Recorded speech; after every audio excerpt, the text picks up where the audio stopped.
اعوذ باللہ من الشیطان الرجیم، بسم اللہ الرحمن الرحیم۔ دعائے مستجاب الفضل انٹرنیشنل، بدھ 20 دسمبر 2023۔ مریض کی عیادت پر دعا۔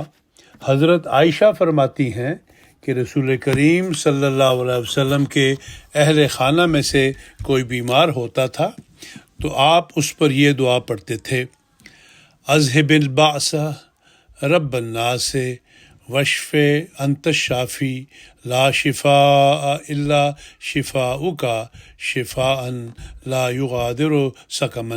بخاری کتاب الطب۔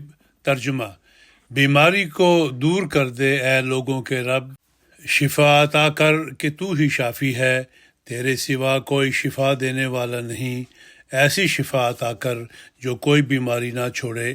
خزینۃ الدعا، مناجات الرسول صلی اللہ علیہ وسلم، صفحہ نمبر 94۔